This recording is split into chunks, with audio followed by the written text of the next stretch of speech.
Grzegorz Chyży, Róże Ogrodowe, witajcie. Krótki odcinek, ponieważ chcę Wam powiedzieć, że poległem. Obiecałem Wam, że nagram film z żywego katalogu róż i wstałem o 5 rano, o wpół do 6 zacząłem nagrywanie. Do godziny 7 miałem nagrane połowę. O godzinie 18 zacząłem nagrywać drugą część. I po godzinie stwierdziłem, że to wszystko jest bez sensu, ponieważ rano wiele kwiatów jest zamkniętych, światełko jest fajne, jest piękna rosa, wszystko by wyglądało ok, ale część kwiatów jest zamkniętych i to jest bez sensu, a o 18 już jest za ciemno i też jest bez sensu. To po pierwsze. Po drugie,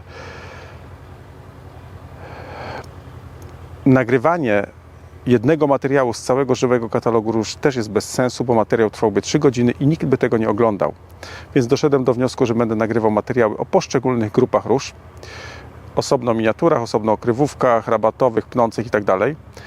I muszę zaczynać mniej więcej o godzinie 17, kiedy światło już jest nie tak wysoko, nie takie płaskie, nie takie kontrastowe, żeby dało się to nagrywać, i myślę, że w ciągu 2–2,5 godziny nazbieram tego materiału trochę, także w ciągu 2 popołudni jestem w stanie obskoczyć cały żywy katalog i sukcesywnie Wam te materiały udostępniać. Dzisiaj na otarcie łez dla siebie i dla Was nagrywam taki krótki filmik o różach, które tutaj kwitną przed naszym sklepikiem, a w tym momencie fenomenalnie wyglądają miniatury z grupy Bienenweide i chcę Wam je po prostu pokazać. Ale zanim pójdziemy do tych miniatur, jeszcze rzut okiem na 3 siostry. Wiem, że niektórych z Was może już to drażnić, dlatego że pokazuję Wam róże, których w tym momencie nie można u nas kupić, ale myślę, że w przyszłym roku w zasadzie dla nikogo, kto chce je mieć w swoim ogrodzie, nie powinno u nas już tych odmian braknąć, bo będziemy mieć ich trochę więcej. I jeżeli nic złego się nie przydarzy, jakiś kataklizm, to takie fantastyczne drzewka kwitnące będziecie mogli zaprosić do swoich ogrodów.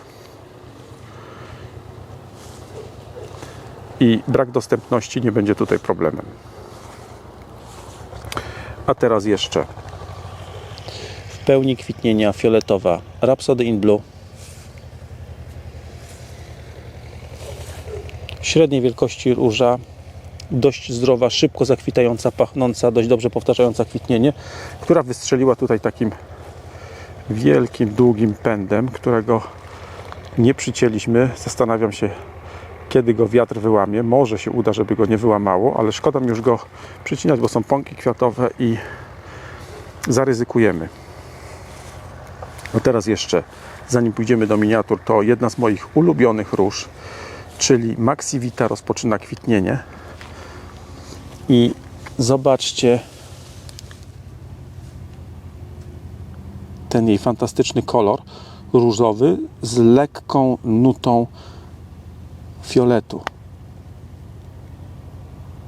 Wygląda moim zdaniem obłędnie, choć tutaj jeszcze na ten obłędny efekt kwitnienia trzeba chwilę poczekać. W przyszłym tygodniu będzie to, na co czekam. Ale jeżeli już jestem przy Maxi Vicie, to chcę Wam powiedzieć jedną rzecz. To jest fantastyczna róża, ale ona dość łatwo w sprzyjających warunkach jest porażana przez przędziorka. Można powiedzieć, że jest trochę taką rośliną wskaźnikową, a ja ją mam posadzoną również w doniczce. W filmie z wczoraj pokazywałem ją Wam przy południowej ścianie i dzisiaj zauważyłem tam już na liściach przędziorek buszuje, więc taka pogoda jak dzisiaj, jak ostatnio, słonecznie, sucho i wietrznie, jest idealna dla przędziorków, sprzyja im niesamowicie. Więc sprawdźcie swoje rośliny, szczególnie w takich miejscach, które sprzyjają inwazji przędziorków, bo nie warto czekać, tylko trzeba interweniować jak najszybciej. A teraz przechodzimy do tych miniaturek, które tutaj wyglądają w tym momencie moim zdaniem fantastycznie. Dlaczego? Dlatego, że są niskie i kompaktowe. To jest najfajniejsza cecha, szczególnie tych pierwszych odmian tutaj, bo ostatnie dwie już takie kompaktowe nie są, a będą jeszcze większe. Zaczynamy od właśnie żółtej Bienenweide Gelb. Ja Wam pokażę też tą grupę w żywym katalogu. Tylko tamte krzaczki są troszkę mniejsze, nie aż tak zagęszczone jak tu, więc chcę Wam pokazać to, też te odmiany, tak jak one wyglądają na rabacie wtedy, kiedy są już kilkuletnimi roślinami. Bardzo dobrze przezimowały, były przycięte tak, nie bardzo nisko, ale dość nisko, fajnie się zagęszczają. Tutaj Bienenweide Hellrot, jest jeszcze ciemniejsza od niej, nawet ładniejsza kolorem Rot, ale moim zdaniem ta ma lepszą odporność na choroby grzybowe, więc ta jest dla mnie cenniejsza. I tutaj mamy Fruity, która się troszeczkę tutaj mniej rozkrzewiła. Widzicie, tam mamy taki efekt, że nie widać nam podłoża między roślinami, a tutaj to podłoże widać. I na dodatek jeszcze tutaj widać, że już te kwiaty zaczynają się troszeczkę tak jakby zamykać na wieczór, więc nie ukazują tego swojego piękna w pełni, ale za to w pełni ukazują urok swój kwiaty Bienenweide Weiss.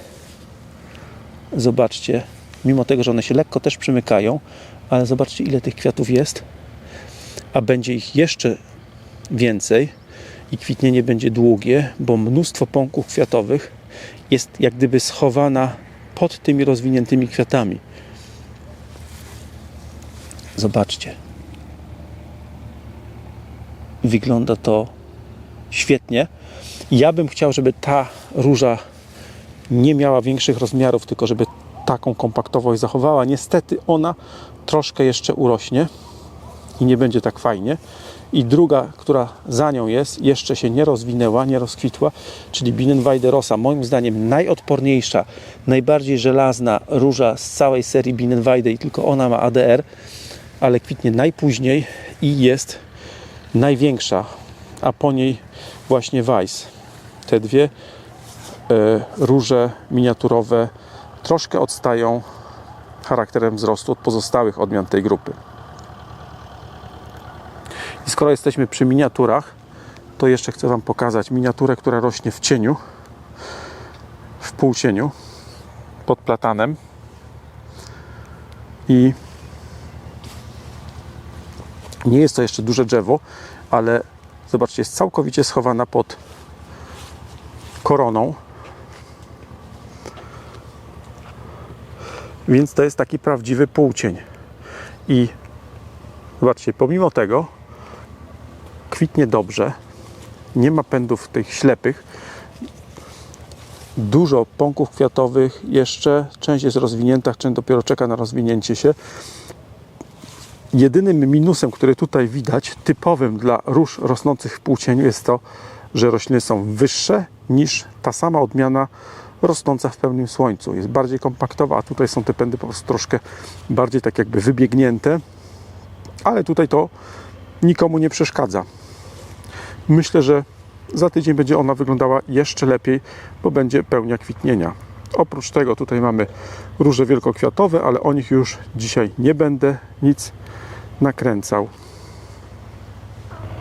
Także, aby dzień nie był stracony, chciałem nagrać choć tak krótki materiał i wytłumaczyć się, dlaczego obiecywałem Wam, że dzisiaj będzie film z żywego katalogu róż, a nic z tego nie wyszło. Czasem, jak człowiek się za bardzo przypali, to wyłącza się myślenie i potem z tego nic nie wychodzi. Więc najpierw muszę pomyśleć, jak to wszystko zorganizować, jak to podzielić, jak to nagrać, ile czasu na to poświęcić, żeby to miało ręce i nogi, a dopiero potem wziąć się do roboty, do nagrywania. Więc tak zrobię i do zobaczenia w następnych filmach.